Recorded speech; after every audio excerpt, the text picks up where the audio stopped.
Hello and welcome to ESKAY Today. I'm your host Graham Wolstenholme. In today's news, EU immigration tensions, the missing link in Maddie's case, terrorism in London, disaster in India and England's last game in Group H.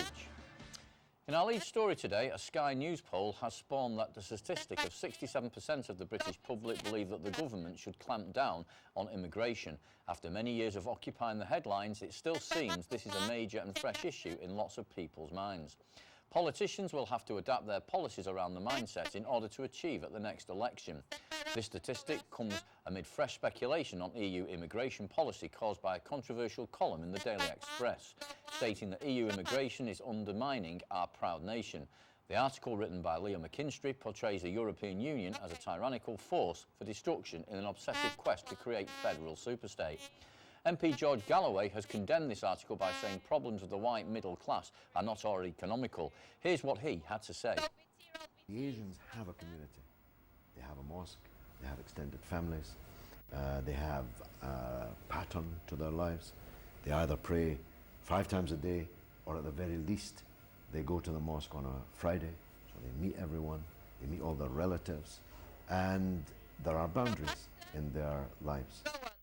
6 years on and the search for Madeleine McCann is still ongoing. 2 e-fits have been released by detectives, hoping that they will lead them to missing Maddie. The images are said to show the same man seen in the Portuguese resort where 3-year-old vanished in 2007. The man is white and aged between 20 and 40 with short brown hair and of medium build and height, and is clean shaven. Deputy Chief Inspector Andy Redwood, who is leading the inquiry, said whilst this man may not be the key to unlocking this investigation, tracing and speaking to him is of vital importance to us. Scotland Yard reopened the case in 2011, 3 years after police in Portugal dropped their investigation.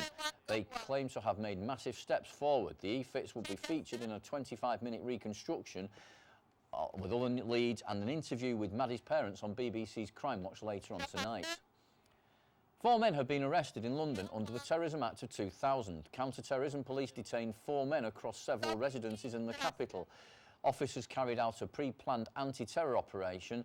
This operation included the 4 arrests and the search of 6 properties. Police said that the public safety was an overriding concern. This claim was likely to have sparked off a civilian who was shot dead during the 7/7 attacks. Sometimes arrests such as these are preemptive measures when a perceived terrorism act is imminent. However, due to the fact that there were counter-terrorism police and armed officers, it shows that it was an organised Met operation. We can now go to Scotland Yard for more information on this story with Stephen Douglas.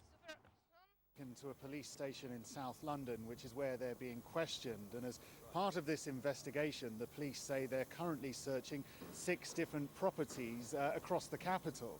Now these arrests happened last night in various locations across London, in East London, in South East London and also West London. Now we're told that these arrests were made by armed police officers as part of what they're calling an intelligence-led investigation. Now at this stage the police haven't revealed the specifics, the particulars of what these men are actually accused of doing, but we do know that they were arrested under the Terrorism Act, and the offence that they were arrested for is on suspicion of the commission or instigation of an act of terrorism, and the police have said that overall the public's safety was their major concern.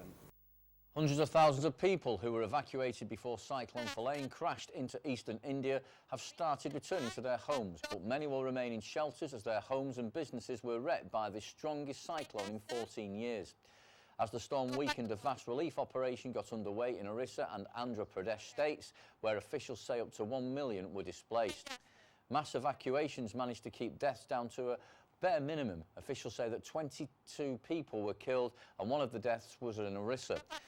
The cyclone flattened many coastal homes, uprooted trees and blocked roads in 2 states. Support will also come from the UK as well, after David Cameron tweeted the UK will do what it can to help. Tomorrow at 8 p.m, we'll start the battle between England and Poland. Our team has to win to guarantee a place in next year's World Cup finals in Brazil. Poland's playing for honour as Ukraine defeated them on Friday 1-0. England captain Steven Gerrard says that Poland have nothing to lose and may want to beat us and send us off to the playoffs. One thing is for sure, we won't ignore them like we did 40 years ago, especially after Pole striker Robert Lewandowski. Words said that we want the right result with a good game. But will Poland repeat the history of 1973? We have Matt Dabrowski from Stockport College Academy in the studio to discuss this. So, what do you think, Matt? What do you think the outcome will possibly be this time tomorrow? Well, a bit longer than that. In 30 hours' time, do we see England going to Brazil, or do we see Poland defeating them? It's really hard to say because Poland is a strong team, so is England. But Poland have good players, quality players, but they can't play together.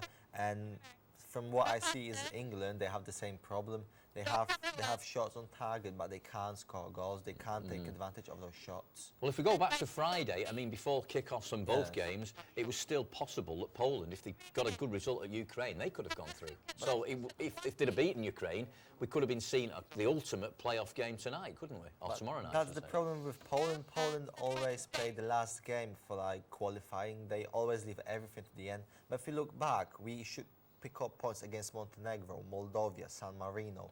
We've lost a goal against San Marino, which is a big surprise because San Marino haven't scored in like 60 years or something. Yeah.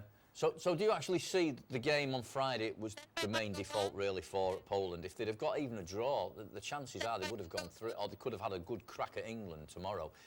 And realistically, do you think the pressure's on England now, or do you think Poland won't be... The hearts won't be in it as much, because it doesn't matter what Poland do, they're not going to go through the qualifiers. Nothing's going to happen at all for them now. There's pressure on both teams because fans put pressure on Poland, and everyone in England wants England to qualify right now. Don't go to playoffs because there's going to be like, you might lose, you don't know who you're going to meet. Now there's your chance, and so is Poland. I mean, there's a great thing here for Poland. It's a pity you weren't fighting for anything because, as you know, over the last 20 years, we've had more and more Polish people coming to England. So, in a way, it could even be like a home game for the Poles because you've got that many people from Poland living here now. The Polish captain, Jakub Błaszczykowski, said that if there's going to be over 10,000 fans supporting Poland in Wembley, we might play at home. I mean, it might be built up for a really great atmosphere. I mean, you won't remember back in 1973, obviously way before your time. I was here, unfortunately. But there was this sort of media sort of build-up to England. We should beat Poland. And as we all know, Poland drew 1-1. Tomaszewski in the net there. You'll appreciate him. The crazy, as Brian Clough called him, the clown that night. And Poland went on to the finals and won the third place playoff. They got to the semis, didn't they? They were narrowly beaten by Germany. They would have gone to the final in Germany. So it just shows you that, you know, anything can happen. Where do you see Poland going from this moment on? Do you think they'll qualify for the 2016 European Championships? That's their next major thing, isn't it? It's too long way. We've got a strong team. We have young players. We need to get on with this. We need a better coach, a better manager. We need someone from outside because the last 3 managers were from Poland and they can't do anything, they don't have any success. Where we can take someone from the outside of the country and someone who can give us a new motivation. So ideally you're like a Pep Guardiola or a Jose Mourinho or somebody to do that. That'd be great, wouldn't it? No, not Mourinho, Mourinho. He's a pretty cocky person.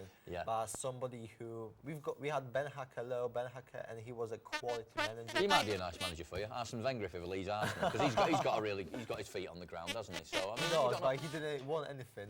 But anyway, give us a quick prediction for tomorrow night's score. What do you think will happen? Give us a scoreline. Quick scoreline. To be realistic, I say 2-1 to England. Matt Dabrowski, thank you very much indeed. OK, thanks again to Matt. All the best to him. What we're going to do, a quick newspaper review. We're going to start off with the free newspaper. It's all about Madeleine McCann there, as you can just see. Madeleine McCann on the Metro. Pretty much the same in the Mirror, with Madeleine McCann again getting this new EFIT business going on. We've also got, looking at the back of the Sun, because it's very big, me and Matt have been discussing this morning. Don't get too cocky, Roy Hodgson states. You know, the game is not over until the 90 minutes. Please do not get complacent. That's the main thing. And the Daily Express, again, Madeleine McCann hogging the headlines again as she did back in 2007. Hopefully that'll work out right. Watch Crime Watch at 9 p.m. for more on that. Anyway, thanks to all the newspapers, Express, Mirror, Sun and the Metro. That's all we've got time for. Thanks for being with us today. Feel free to comment on our Facebook and Twitter pages. I've been Graham Wolstenholme and I bid you a very good afternoon. Goodbye.